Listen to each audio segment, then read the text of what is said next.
Hello, Tom. How are you doing, Grant? Yeah, Right? good. Listen, welcome to LCDC TV. Firstly, I've got to say I'm a big fan of your YouTube Thank channel. you, yeah. I find myself clicking on and watching your videos where you're talking about the cost of owning a cab, the guy breaking your window, Yeah. all these sort of ups and downs of driving a cab that people here watching this can relate to. But it's very factual, very interesting, and well done. Thank you. Yeah, really appreciate being here and cheers for... Good. Yeah.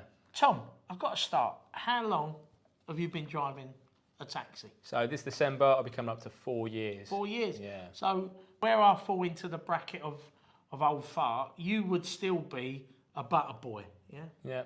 You take that, yeah? Apparently so, yeah. And you're a young... How old are you, Tom? I've just turned 30. 30, that make you sick. Tom's just turned 30, yeah, that's when everything goes downhill, I've got to tell you. Feels that way. I would say that, wouldn't I? What made you want to do the knowledge? Because it is a big ask, Tom, isn't it? You know? What made you do the knowledge, want to do the knowledge, and what made you want to be a cab driver? Well, I went into it really quite naively and blindly. I didn't know any cab drivers. I'm not from London, no family. I've got no connections with London. So I didn't even like grow up here or know anyone associated with London, you know. So my exposure to London was zero, basically, other than working here for a little bit when I came out of university. But I followed all the sort of expected paths to, you know, what you're supposed to do in life. You know, you go through college, okay, you go to college, you go to university, that's what they tell you to do. I studied film and TV production at university. I came out and I remember throwing my, you know, the hat that you get, the mortise board in the air, you throw it up, it came back down, and as soon as it landed, I thought, right, now what?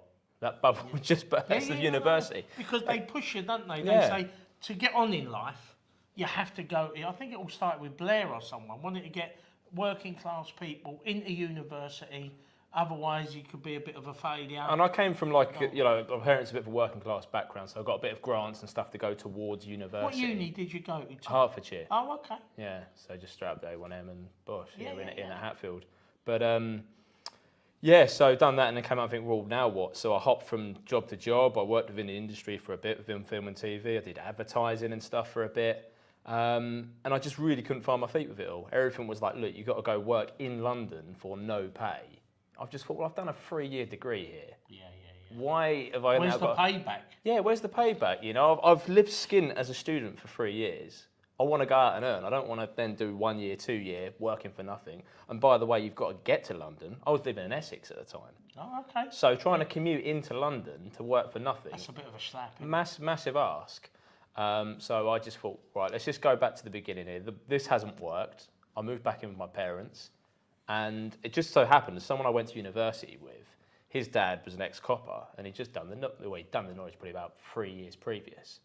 And if he's watching, you know, shout out to Steve if he's there, he knows. All right, Steve. But I thought if it's good enough for him, you know, here's a guy who's an ex-copper, you know, and he's winding down his life, he can now become a London cabbie. And he just gave me a bit of an insight. He said, look, you've got to do these blue books, and, you know, that's part of going on your way. So I bought these blue books, and I kind of done it as a bit of a, if anything, I'd learned a bit about London by doing these blue books. So went through that and just got hooked to the idea of it, and I'm behold, in 2017 I got out. Yeah. Got out in 2017. Did you find, Tom, I've got to ask, when you went to university, because you're quite young as well, your brain gets trained into like reading, studying. Do you think that helped you when you done the knowledge? I mean, was your brain already wired up to absorb information? Or Not really. I think it's always about having like like some sort of enthusiasm for the subject matter. Yeah. It doesn't matter what you study wherever. If you're not really into it, it's really hard. Makes it really hard. But the second you get a bit of enthusiasm for something, and that's instantly really what happened on the knowledge. Once you start taking all these roads at that, and like I said, I had zero experience of London. It was like, wow, there's this whole world opening up in front of me. I always had a bit of a taste for navigation. I liked sort of knowing where I was, or, you know, where's north, east, south, west, and stuff like that. But once I got into it, then, yeah, so comparing the two, I'd say it's definitely a lot harder than the university degree. Really? Yeah. Just in terms of, I worked a hell of a lot harder to get my badge. Yeah. You know? And did you find that once you started on the knowledge, you'd done the blue book, once the appearance, did you find that it got so under your skin, you couldn't give up? I loved it. You I loved loved it. it. I loved it. It's the one. It's easily the best thing I ever did. Did you fall in love with London as a capital Yeah, city? yeah, Did like- you find bits there? Yeah, one of my favourite ones. I remember Mr. Swires gave. It wasn't on one of my appearances, on a point sheet, and he gives number 2 Willow Road. I don't know if you know number 2 Willow Road, but it's by Hampstead Heath. It was Erno Goldfinger's house, the guy who designed Trellick Tower. Oh, okay. And only through that point coming out, I went there, pointed it. I thought, that looks like a really interesting house. And then you go in there, like I went there on a day off, had a guided tour of the place, learned about Erno Goldfinger, what other buildings he'd then done.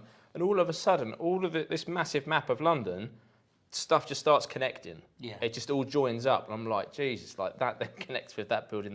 He's got Balfron Tower, which is the one by the A12 as you come before the Blackwall Tunnel. And all of it all connects That's up. lovely, that is actually. I love that building. Yeah. I think it's really nice. Yeah, same, yeah. It's quite harsh architecture, but it's quite nice as well, isn't it? Yeah. And People say it's even better at night, but I digress there, right?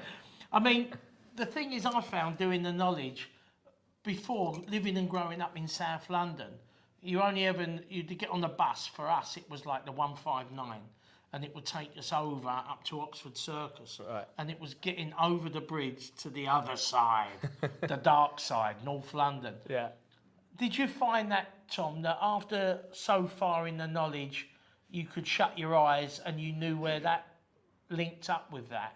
And so the whole map of London, people think London's this massive place. Yeah? But do you find when you was doing the knowledge, it sort of shrunk London into your mind and you could close your eyes and literally join the dots up? In some ways, since becoming a cabbie, it's kind of lost kind of like the... I sort of like not knowing where I'm going, and there was these aha moments you'd have on the Like an knowledge. Uber driver. Yeah. Sorry, I had to put that one in there. But you go out in the knowledge, and I remember like doing a run that came around Surrey Quay somewhere, and I come at it from a different angle, and you come out onto the road, like Lower Road or whatever, and I'm like, well, that's where I am now, and your brain clicks, and you're like, I can't like unsee that now. And it reminds me of anyone who's played video games and that. When you start off, you get like a map of, I don't know, say Grand Theft Auto or something. You start off in this small bit, and as you explore out in the game, the map fills in. You start filling it out, and that's exactly how it works with London. It was just seeing it all come together. So it's not as fun now because there's less mystique and mystery to it, but then I still try and find that whenever I go out and drive or learn a bit more history. And But do you ever find, like, I've got to be honest, I love listening to like Robert Elms. Do you ever listen to Robert Elms? Yeah, yeah. And he has shows, and on some of these shows, there's questions people put in and say, I'll drive down Grazing Road and there's this building on the left with a unicorn statue. I don't know what it is. And people phone in. Do you still find that driving a cab, there's like unlocked London treasures that you come across? Always. It's never ending. Never ending. If I don't find it, then I'll have someone in the back that I then speak to them. If I like to kind of try and work out what job someone might have in the back of your cab. And you can tell by the language they might use or how they see something. Yeah, yeah. And then one of the passengers was remarking about how, oh, isn't the light really good at this time of year, and the way that the sun cascades through, and you know, and then lo and behold, it turned out he was a photographer. So obviously he sees London. And I always like seeing how people see London. You know, I see it navigationally, as most cab drivers probably do, but then there's going to be other people out there that will see it in their own kind of ways. Tom, like I mentioned earlier, you're driving the cab.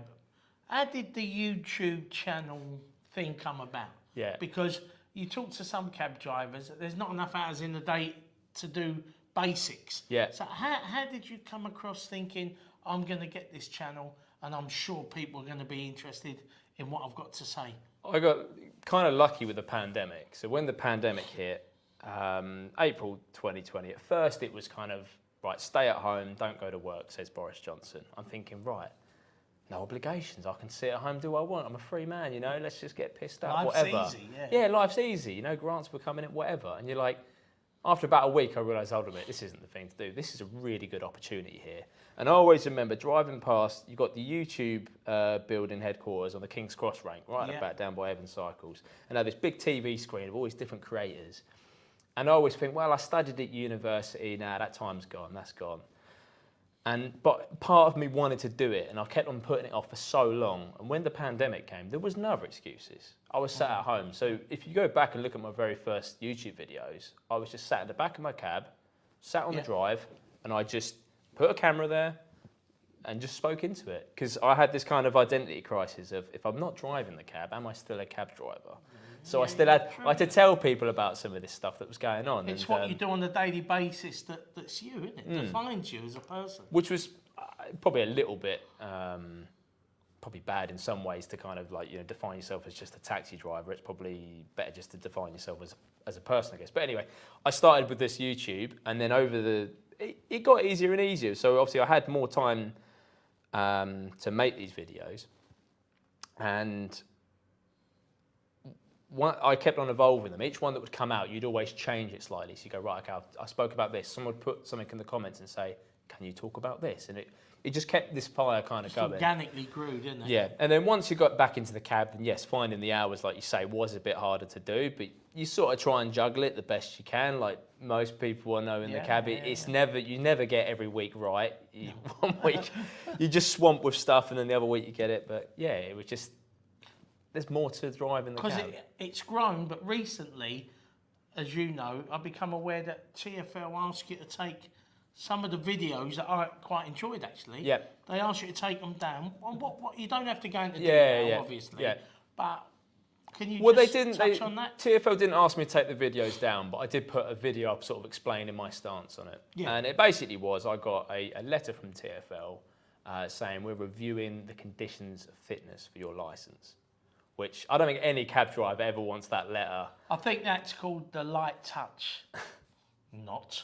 Yeah. So, yeah, you know, that's the most fearful thing that we as cab drivers, you know, we don't want to see that. But I would never think that looking at your videos, Transport for London would in any way deem that your licence would be at question. And for them to say it is unbelievable. So it really made me feel quite criminal and paranoid about the whole thing, because, you know, I'm doing this off my own back. Yeah. I'm saying no to a lot of social obligations, seeing friends and that, because like, now I've got to edit this video, it's going to go out on Friday. I've been putting out a video every single week, you know, working really. And then the amount of comments coming through, people saying like, thanks to your videos, I got a black cab for the first time. I've always used the other mob, but, you know, I really realised that it's not that expensive. In fact, it was actually cheaper. And all these real nice things that come through. And you think TfL would maybe take the time for one of the bean counters up there that sent you the letter to actually look at your videos, look at the comments, and you know, what you're doing portrays the cab trade in a much more positive light than they've ever tried to do, you know. Yeah, so to sort of break it down a little bit, no one, on that letter, it didn't say you have to remove the videos. I took it upon myself because of, obviously, exactly. I can still make content in different ways. They were basically specifically talking about any videos where I'm driving within the cab. Okay. Because there's passengers involved, there could be concerns over passenger privacy. Data protection, stuff like that. Yeah, I mean, I had it consulted from a GDPR analyst who said that you're not revealing, there's industry terminology for it, which is like a piece of personal information. Yeah. None of that was being shared. I'm always quite due diligent on being able to blur people's faces and things like that. But I can see that if other cab drivers wanted to do something like this, they might not go to that level. So it could be a problem wider on. So I do respect that there has been a letter come from TfL, because at the end of the day, if more of us did something like this, but some of us weren't as careful, there could be problems with passenger privacy and things like that. Do you find yourself getting recognised by other drivers, Tom? Yeah, quite a bit. Hey, beep, beep. But surprisingly, like when I started making this YouTube, I thought, I'm going to get a lot of backlash here. You know, here's this. Been positive though. Every driver that stops me, all just gives positive stuff. How's the window? How's this going on? I'll you know, see that one. like, and just to stop you there, right? We've had, I'll put it up on the screen, from Scarlet Cabs up there, right? Grant asked him what happened about the fella who was in the cab and popped the window. Well, you've asked him yourself, Scarlet. Tom, Scarlet wants to know. Yeah, so a bit of an unsavoury gentleman, shall we say. I've got to the end of kind of like, you know, a shift of 9 hours or so, and you sometimes make, some minor mistakes, you know, that you wouldn't do. You've been on a bit of a roll, you pick someone up. You're trying to help people out at the end of the day. You give them the benefit of the doubt, don't you? I am, yeah. Because over the years, when you do, I'm going to let you explain, but over the years, right, you do the Christmas parties and you always get 2 or 3 people say, can you take her home or take him home? And you say, well, he's drunk, obviously, he can't stand up. And they say, oh, no, he's eaten something, like a bad vol au vent. But you shouldn't have let them in the cab, but you do. And once they're in, you can't really get them out. Once you're in, like you said. So what happened there then, Tom? Yeah, so the gentleman wanted to go to a kebab place. Like we're in Mayfair, right? I like a kebab. Nothing wrong in wanting a kebab at midnight. True, but like in Mayfair at about 11 midnight, where are you going to get one? And the one that he said he recommended me to go to is like on the corner of like Curzon Street and Clarges Street. I got him there and it's shut. Yeah, not your fault. No, exactly. and I was thinking in my head, where's the nearest one? He was staying in a hotel around the corner. If he was going down to Clapham or somewhere, I'm sure I could have dropped him off one on. There's exactly. Warwick Way the kebab. That's exactly where I was thinking. Yeah. Yeah. But I could see it was just going to get worse. He was getting a bit more agitated in the cab with me. Not going to end well. And I just said, I'm really sorry, sir. I don't know. Have mercy on me. I don't know where I can take you to one. He's like, oh, you're a London cab driver. You should know where you're going and what you're doing. I'm really sorry. There's not one around here. What do you want me to do? And he gets out. He slams the door as hard as he could. And on the new electric cabs, they're quite heavy doors anyway. So you have to slam them quite hard. But he slams it as hard as he could. Nothing happens. So I think he realises, right, I've got to do something, and decides to punch the window. So you ended up paying the excess and having it done on the insurance. Yeah. Joke, isn't it? Yeah. So he does a criminal damage to your cab and you have to pay. That's part of the problem, isn't it? Sometimes working nights as a cab driver where people have kicked the side of the cab and that, and at night you don't realise, and then in the next day in the morning you look at your cab, there's this big dent where someone's kicked it and you think, it's going to cost me 300 quid to get fixed. Well, at least that's the thing, that looking at the positives, I mean, I'm always quite positive about these kinds of things, as you can probably tell. At least it was only a windscreen excess. It wasn't body. It could have been a lot worse. That could have been my face, whatever, But I made that video largely because it's not like, oh, look, woe is me. Someone smashed my cab, please help or whatever. It's like, look, this is just one incident. I'm just one cab driver of many. So I think the reason why it resonates so well with other cab drivers, like over the years, we've all had something like that. So what happened then? Did you do karate lessons, Tom? What's happened? you can deal with them. Kung Fu. You said positives. I'm just going to ask you here. What positives do you feel about being a London cab driver? Does it make you feel good? You enjoy your job and stuff like that? Just the opportunities are endless. I mean, I've been out for like 4 years and, I've done the cab guiding course with the worshipful company of I was going to say, what made you do the tour guide, Tom? Because same sort of thing. Once I got hooked into the knowledge, like, you learn about all these different streets. What was Cromwell Road? Who was Cromwell? What's that? And you're trying to draw all these links together. And great. Once I'd done the cab guiding course, you see even more. And it just keeps it going. So when I'd done that, I went and did a guiding course from the London Borough of Camden. So I'm guiding, qualified for there. Because really, you could say, like, London cab drivers are real, like, ambassadors for the city. Yeah. You get the tourists in, pray God they come back, right? But when you get the tourists in, especially the Americans, oh my God, what's that building? Yeah. And sometimes you don't know and you think, I wish I knew that. Yeah. Where I could say, that was built in 1964. You could just say a lot of stuff and they believe you, don't they? Yeah. You can say a lot of stuff there. Also, I've got here, you drive an LEVC cab, yeah? What's the feedback from passengers and yourself? Yeah. I know you've only been out 4 years, so you might not say, well, I used to drive a TX1 or whatever, but for you, with an LEVC, how'd you find it? Massive difference. It's just like a modern vehicle. I'm not to put out anyone who's driving a TX4 or whatever, because I know that if you've invested in it, it was the only vehicle at the time. That's what I wanted to do. I wanted to just buy a cab and just get it paid off. That was my idea, really. Obviously, because of the landscape where cabs are now, it's not as easy to do that. But just a massive sort of upgrade, really, because of all the driver features, reversing cameras and that. It just takes a lot of stress out of the driving. I find as well, like, because you're not like on a vibrating engine, you're not holding on to that steering wheel, got that kind of like tenseness. And I think the passengers feel that as well. You got good positive feedback with the glass roof. Yeah, that lets a lot of light in, and I think the spaciousness in the back where they've trimmed down the seats and stuff, it just all adds to a really nice passenger experience. you've done the tour guide, like you said. You're really into it. What made you write a book about the knowledge, Tom? Because a lot of people, when they finish the knowledge, they stop sweating, they stop having panic attacks, sitting in the waiting room shaking.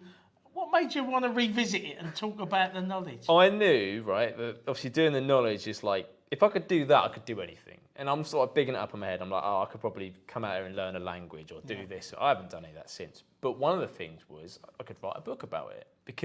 And I'm very glad I'd done it at the point when I first got out, because I couldn't write that now because it was all fresh and all exactly. Going through all those appearances, what my emotions were like when I got my rec and all those things, but how I prepared for the exams and that. I love that.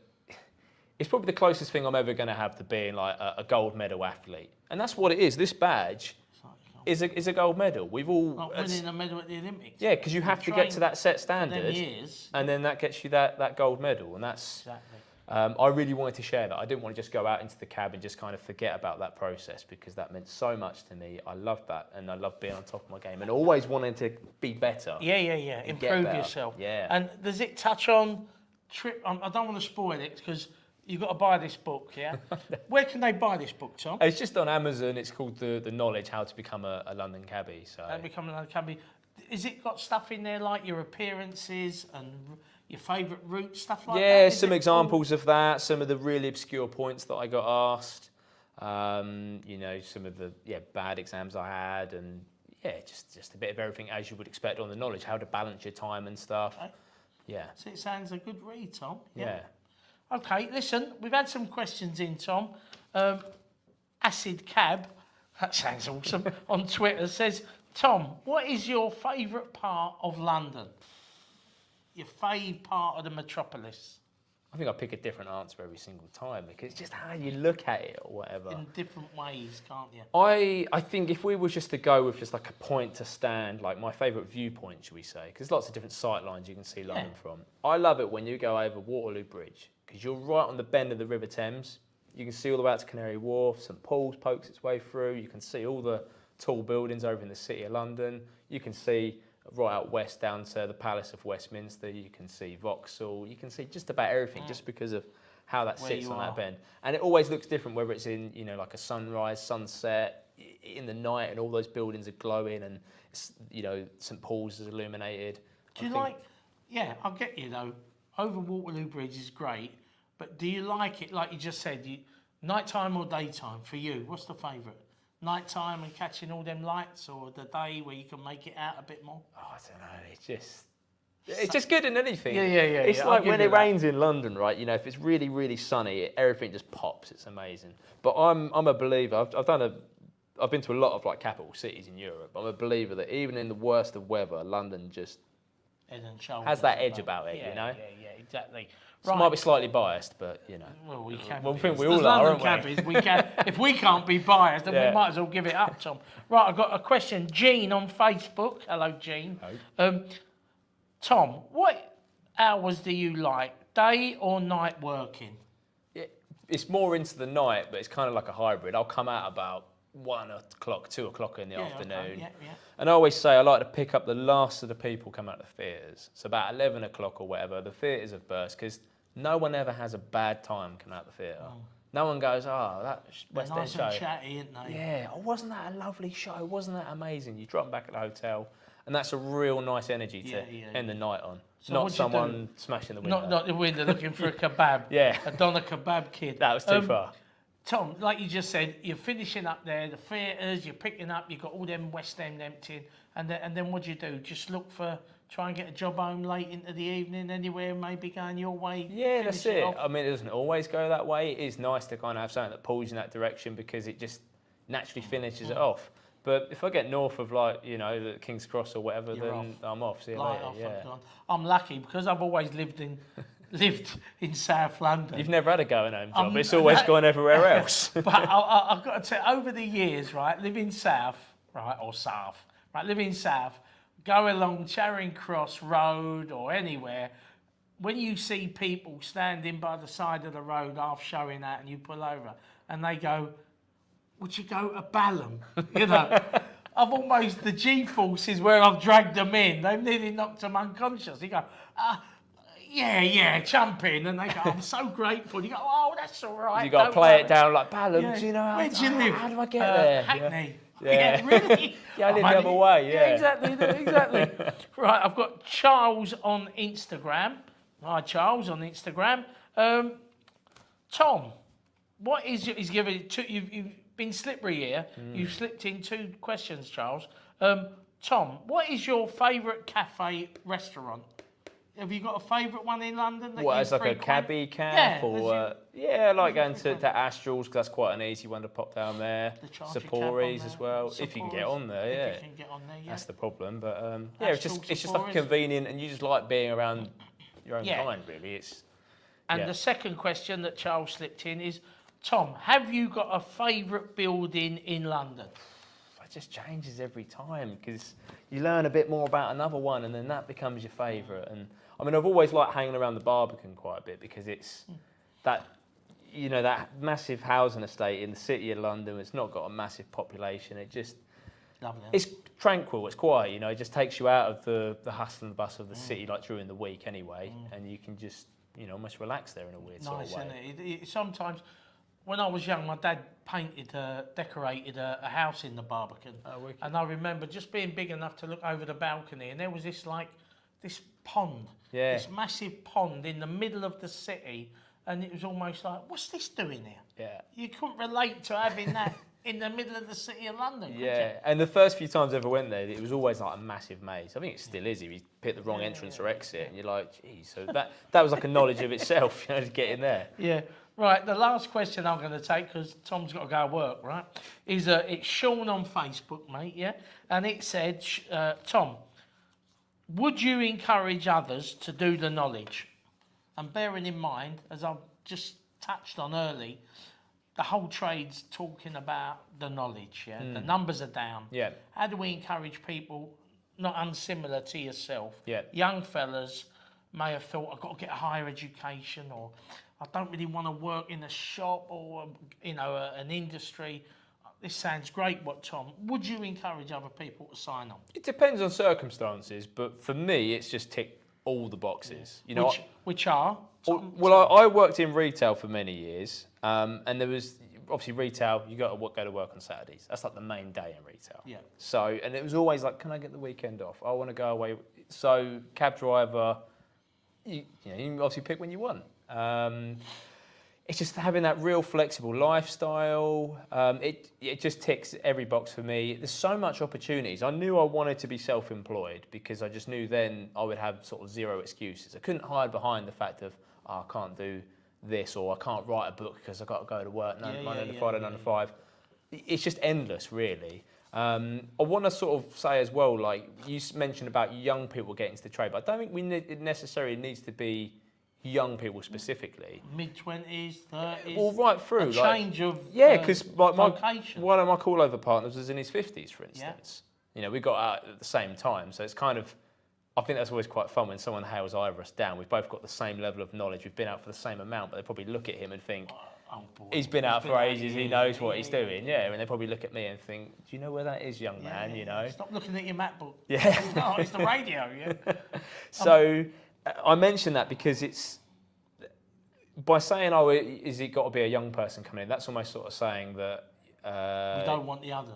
But also, I don't know where my life's going to go in 10 years. Yeah. I love the fact I've got this badge, I've got it for life. It was like the idea that, you could carry on working this job until quite old, really. Well, and if you pass your medical every year, and we know the state of pensions at the moment, and they're probably going to get worse, as long as you've got your health, you can go and work. That's the thing. And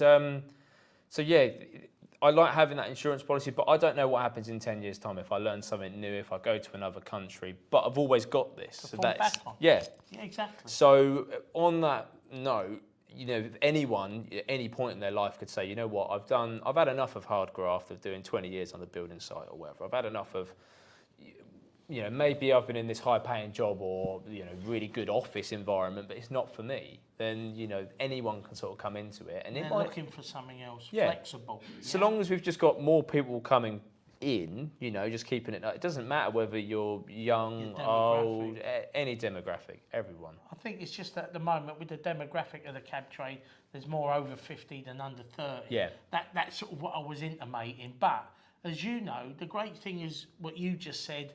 When you got your badge, right, and you came out, and that next day that you rented a cab out, went to work. Yeah. I've been a cab driver 30 odd years.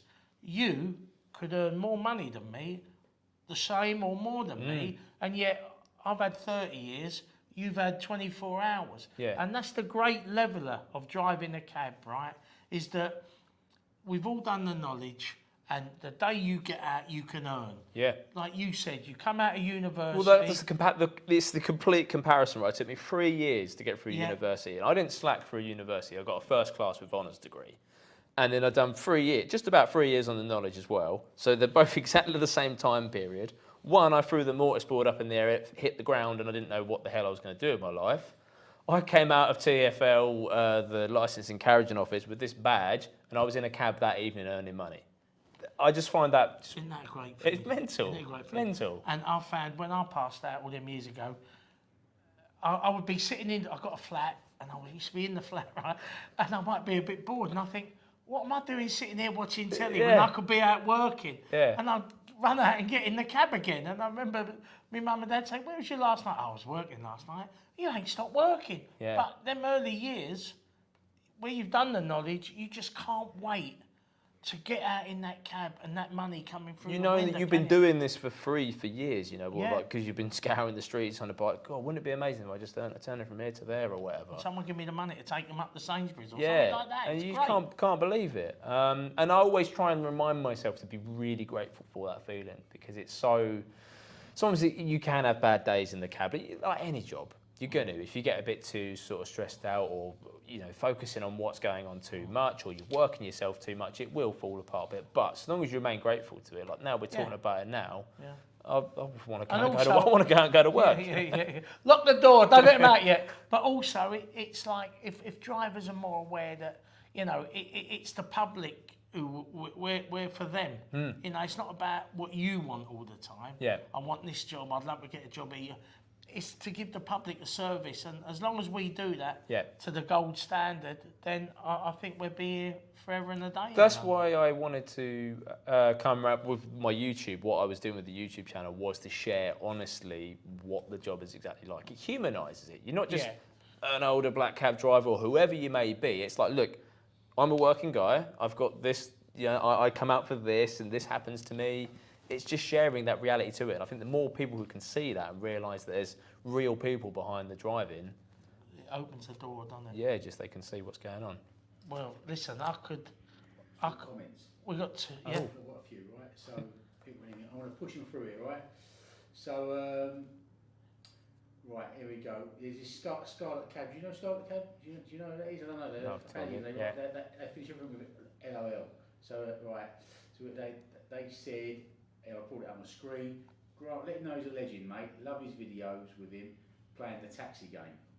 There we go. Yeah, that was just one way. So what that person's referring to is that on my YouTube channel, it's not just like, oh, this is my taxi. It was like demonstrating the knowledge as well. Yeah. So I've done ones where I got a puzzle with like London, like how quickly can I put together this 1,000-piece jigsaw of like London map. And one of them was doing video games that are set in London. And I'm just going, well, this is accurate, this isn't accurate.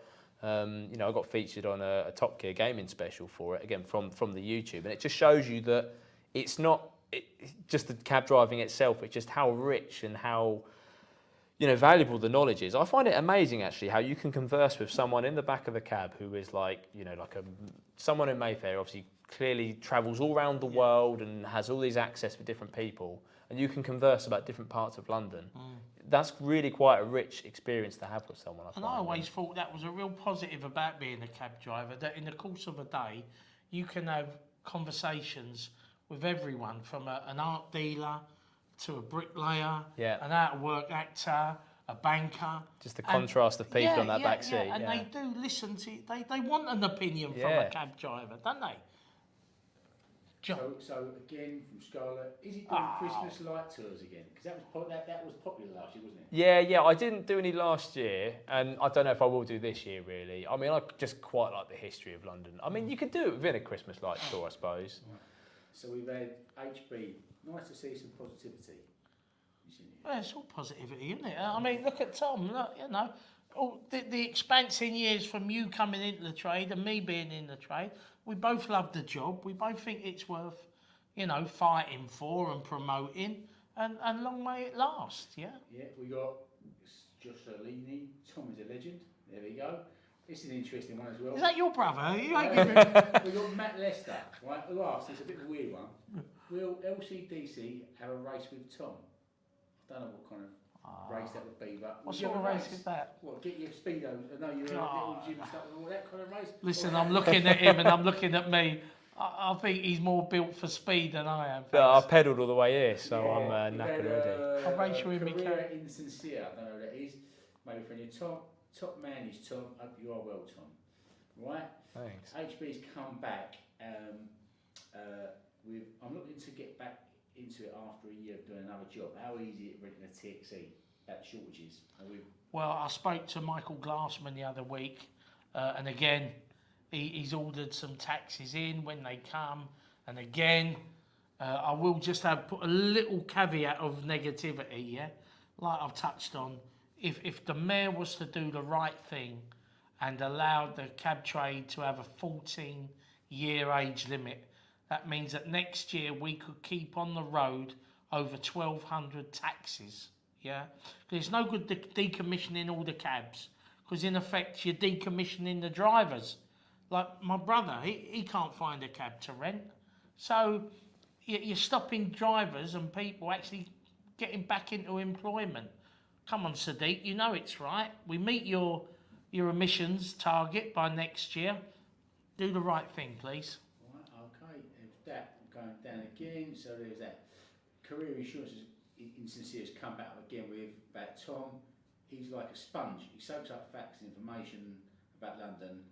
Go on one of his tours, they are fantastic. So yeah, there we go. Sweet, Tom, yeah. if someone wants to go on one of your tours, how do they contact you? Just find me as Tom the Taxi Driver. I come up all over Google or whatever, or my website tom.taxi. Tom.taxi. Right, and the there you last go. one from Australia. Big. Hello, mate. Says much love and respect from Australia. So there we go. Lovely. Well, Sweet, yeah. Thanks, like guys. Yeah. reaching the parts that the taxi trade channels doesn't reach there. That was quite good. Yeah. Well, listen, like I said, I know you got to go to work, Tom, like myself. Had a great afternoon. Thank you. Lovely to actually meet you in the flesh. And yourself, right? yeah. And chat the fat about the cab trade. Maybe I'll see you back again one Definitely. time, Tom. One thing I want to add is a bit like what yourselves are doing here at LCDC, putting on YouTube and all the different socials and that. I just want more cab drivers to do this because this is just my story. Yeah, and it's relatively boring, you know, like when you think of the different trades and expertises that people have come from, come into cab driving and, you know, what they're working for, what it's all about, we just need more people to genuinely share themselves. And the moment we've got with, you know, Instagram, Facebook, YouTube, there's never been a better opportunity to do this. So just... Well, listen, like Tom said, if you're watching this, if you're a cab driver, but before you got your badge, right, you was doing some really convoluted job or you was in other industries and you've left them to join us, contact me at the club, lcdc@gmail.com, and maybe we'll start doing a few videos of, you know, men and women who've left trades to be a cabbie. Yeah. And why they done that and what they think about it now. I think so, yeah. Well, there you go. A big thanks to Tom the Taxi. Don't forget, go to Amazon, look for his book, On the Knowledge, yeah? And, well, I'll see you next week. Thank you. Thanks, Tom. Cheers.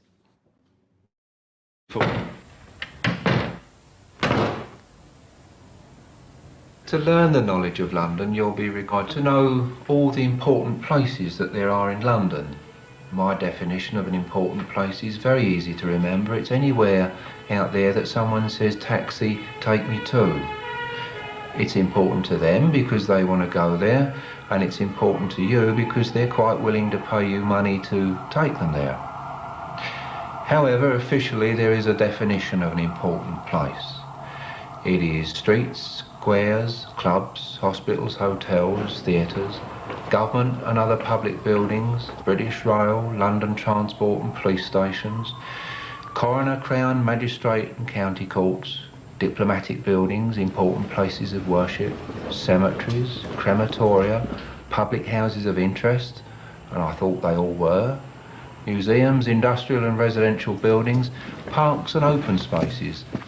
All of you, I'm sure, could take me from here to where you live without any problems at all. It's where you live. But I wonder how many of you could name all the names of the roads in the correct sequence from here to where you live. And that is what the knowledge is all about.